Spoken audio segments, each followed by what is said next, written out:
Membaiknya kondisi perekonomian tak lepas dari label layak investasi dari Standard & Poor's. Kini Indonesia kembali meraih kabar baik dan pengakuan dari dunia internasional setelah kenaikan peringkat utang tersebut. Apa dia? Ini sentimen positifnya. Datang dari survei terbaru yang dilakukan United Nations Conference on Trade and Development yang menempatkan Indonesia di peringkat 4 sebagai negara tujuan investasi yang prospektif pada 2017 hingga 2019. Indonesia meraih respon 11% dari total eksekutif dunia yang menjadi responden. Indonesia mengalami kenaikan 4 peringkat dari laporan Global Investment Report sebelumnya.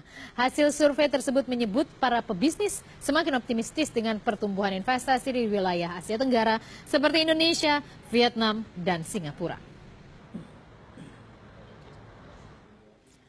Dan berikut kami tampilkan 5 negara yang meraih persentase respon tertinggi dari para eksekutif dunia dalam laporan World Global Investment 2019.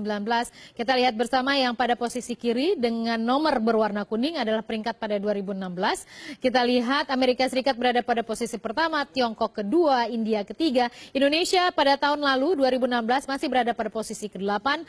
Thailand lebih rendah lagi pada posisi ke-14. Namun dalam World Investment Report 2017, posisi Indonesia sepanjang periode 2017-2019 diproyeksi akan melesat pada posisi keempat dengan peraihan responden 11% optimisme pebisnis untuk masuk ataupun menanamkan investasinya di Indonesia.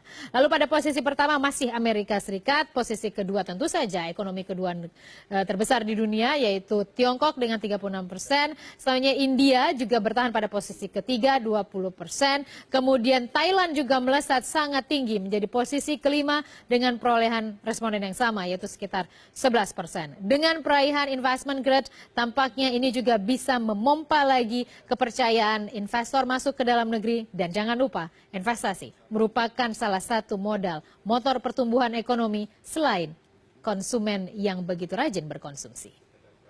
Perusahaan jasa profesional PricewaterhouseCoopers ataupun PwC merilis survei dalam laporan berjudul The Long View, How Will the Global Economic Order Change by 2050? Dan tak tanggung-tanggung, ekonomi Indonesia diprediksi melesat dari peringkat ataupun juga masuk menjadi 5 besar peringkat dunia. Mengalahkan negara baju seperti Jepang, Jerman, dan Inggris. Indonesia menuju raja ekonomi global. Saya ulas lebih lengkap untuk Anda pada sore hari ini. Kita lihat bersama bagaimana posisi Indonesia sesungguhnya. Kalau kita jadi raja saya nggak kebayang, asik banget ya. Jadi kita salah satu yang punya bargaining position tinggi. Ini adalah para penggenggam ekonomi dunia versi PricewaterhouseCoopers. Dan kita lihat untuk PwC ini adalah posisi kita tahun 2016, kemudian ini adalah tahun 2050. Saya ajak Anda bersama langsung saja ke Indonesia.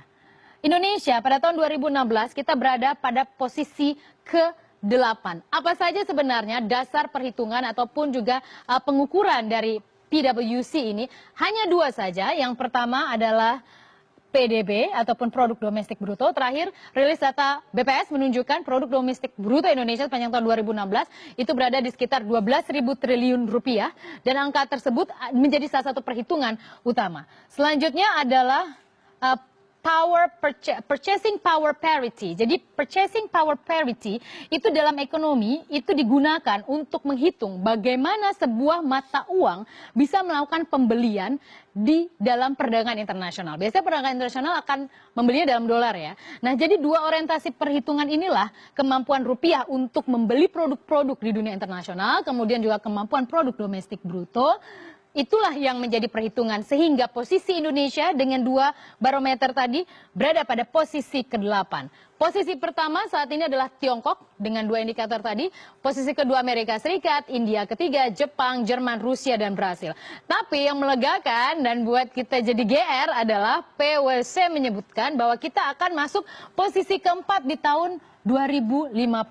Anda lihat kita hanya 1 peringkat saja di bawah Amerika Serikat. Dan bila kita melihat karakteristik negara-negara ini, Tiongkok, India, Amerika Serikat, dan Indonesia adalah negara-negara dengan jumlah populasi besar ataupun terbesar di dunia. Jadi kita, saya, Anda, kita semua dengan 250 juta jiwa penduduk Indonesia lebih bahkan ya, Dan 2050 pasti juga akan makin bertambah. Dan jangan lupa ada bonus demografi segmen menengah. Jadi segmen menengah itu adalah segmen yang memiliki pendapatan, tingkat edukasi yang lebih baik, pendapatan lebih baik. Segmen menengah biasanya kita bilang. Itu loh yang suka nongkrong di ngopi-ngopi gitu, ada uangnya sih udah dipertimbangkan tapi lifestyle agak tinggi gitu ya.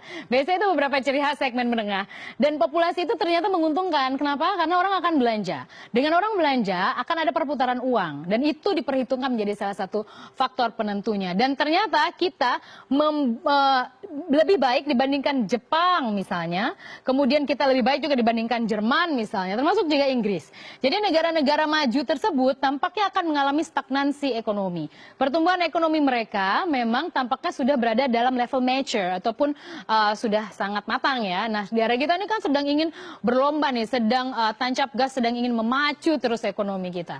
Itu sangat positif. 2050 Indonesia bisa berada pada posisi keempat sebagai penggenggam ataupun juga raja ekonomi dunia. Selanjutnya saya akan ke slide untuk menunjukkan pada Anda komparasi pendapatan tiap negara. Ini adalah beberapa negara yang kami ambil masih dari data PwC, kita lihat bersama. Tiongkok berada dengan 21,3 miliar dolar Amerika, jadi ini ada satuannya dalam miliar dolar Amerika. Kita lihat bersama. Dan kemudian Amerika Serikat kedua, India, kemudian Jepang, dan kemudian juga kita lihat ada beberapa negara lain. Dan untuk tahun 2050 ternyata Indonesia berada pada posisi keempat ya. Jadi setelah Tiongkok, India, Amerika Serikat, Indonesia berada pada posisi keempat dengan nilai ataupun juga pendapatan negara atau biasa kita sebut dengan PDB ya. PDB Indonesia itu bernilai sekitar 10,5 miliar dolar Amerika. Besar. Dan itulah yang diperhitungkan menjadi salah satu potensi untuk menguasai di dunia pada tahun 2050. Selanjutnya kita lihat bersama apa sih syaratnya untuk kita bisa mencapai angka tersebut. Jadi proyeksi tadi akan berhenti hanya menjadi proyeksi kalau pemerintah kita yang sekarang ataupun siapapun nanti setelah 2019 ataupun setelah selanjutnya menjadi orang nomor satu di Republik ini tidak bisa menjalankan beberapa poin yang disebutkan oleh PwC.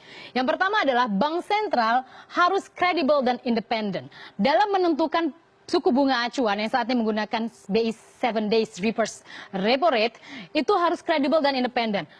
Gubernur bank sentral tidak boleh terkontaminasi dengan kegiatan tokoh politik apapun.